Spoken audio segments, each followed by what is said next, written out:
You're listening to Bark and Wag's 15-Minute Vet Talk.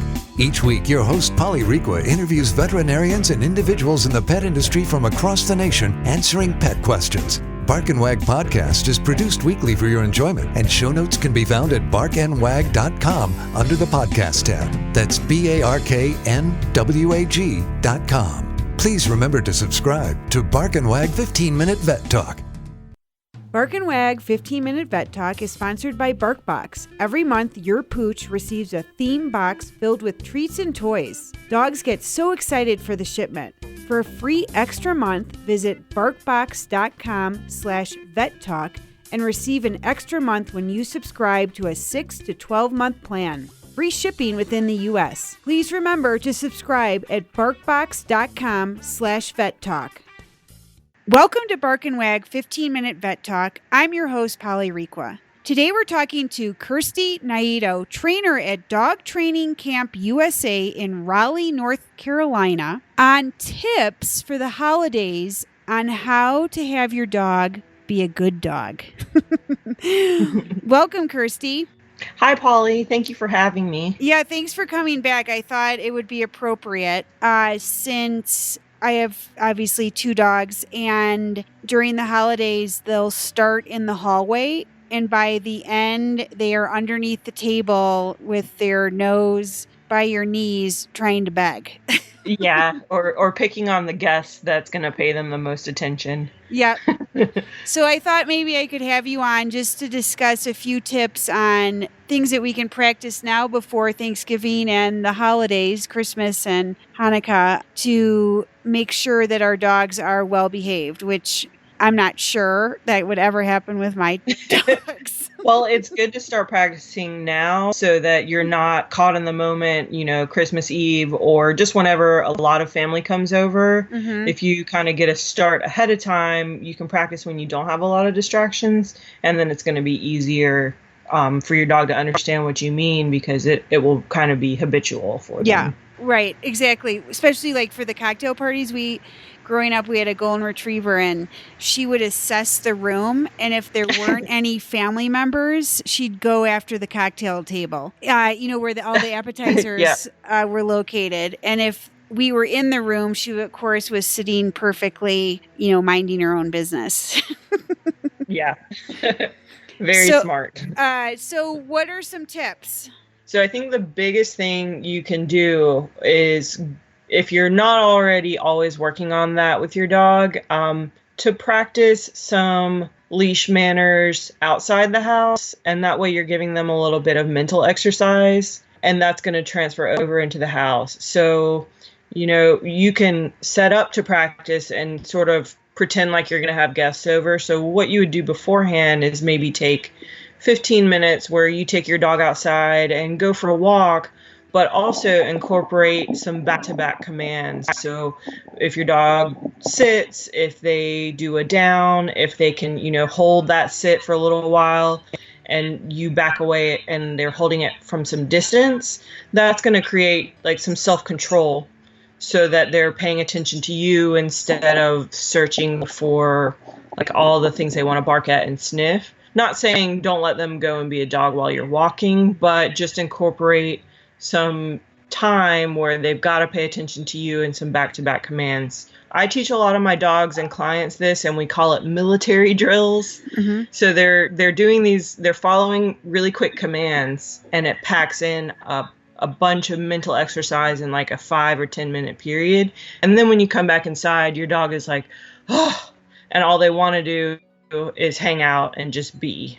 So you could do that, or if your dog likes to play fetch, go outside and play some fetch with them, but also incorporate commands into that, like drop it, and then they have to sit before you throw the ball again, or maybe the next time they bring it back, make them down, and they hold that command for a little while. So the idea is to get them focusing on you. They're still having fun, and you're being genuine at the same time, but you're kind of honing in and sharpening those commands so that when you say down, when you're in the house, they're like, oh, I know that. And they do it a little bit longer. And what about, what advice do you, let's just start with the doorbell. Halloween was atrocious at our house with the barking. Yeah.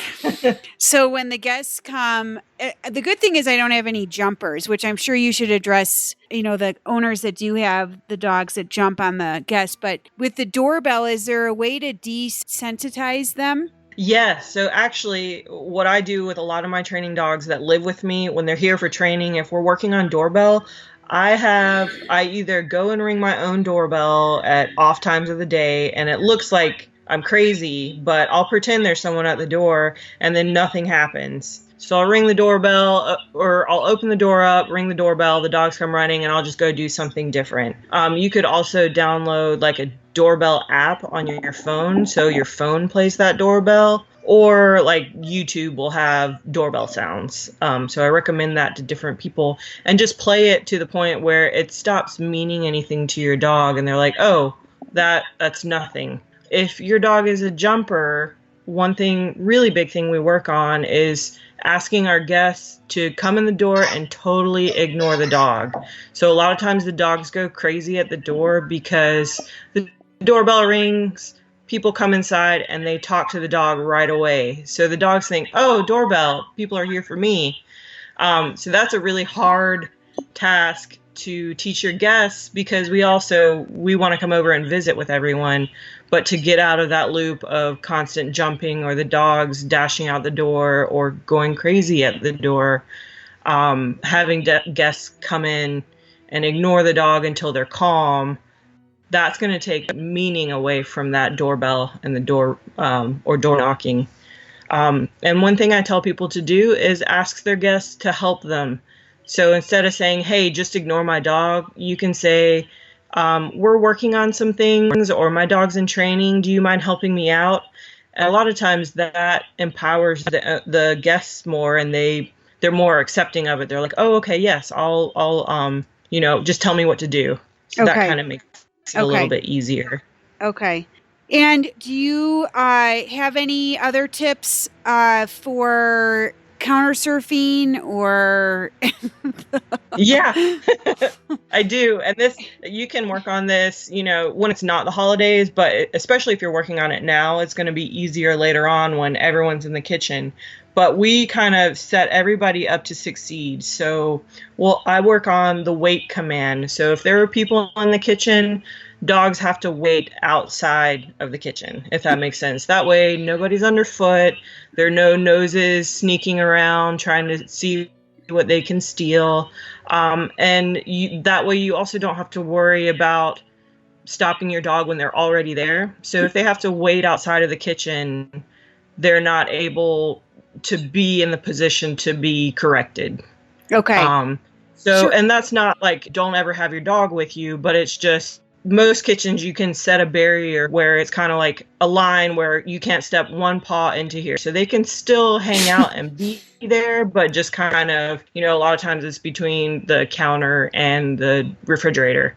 Sure. Just a simple line that you can't cross, and then kind of body block them. So you're scooting them away and telling them wait, and then going back to your business. So I'll start doing this really small. Like if the dog has no concept of what that means, we'll start out practicing with like maybe make a sandwich or do something really simple where you can catch them when they're on their way and tell them to wait and kind of move them back and then go back to your business. So you're going to teach them a little bit, really small increments before they totally get it and understand, oh, okay, you mean I can't cross this line.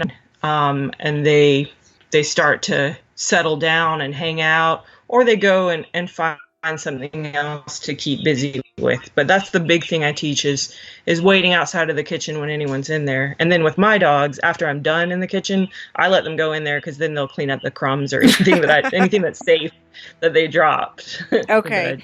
Well, that's a great tip, because I don't know about your house, but it doesn't matter how big your house is. Everyone always ends up at in the kitchen. Yes. And I'm always tripping over someone. Yeah. And they just kind of follow you around waiting for the food to drop. So I'm going to start doing that tip immediately. Yeah, have them wait. And if you practice it now, it's going to to be so much easier when you actually have people in the house and it won't be brand new to them. So start really small and focus on like, okay, my dog did it, one sandwich. And then maybe once they're kind of getting the idea of it, try filling up the dishwasher or doing something. So you're not so much thinking about the dog. You kind of want to disconnect, and that way your weight becomes weight, and then you go right back to whatever you were doing, so the dog isn't feeding off of you getting frustrated or anything like that. So it's just very matter of fact, but they pick it up really quickly. Okay.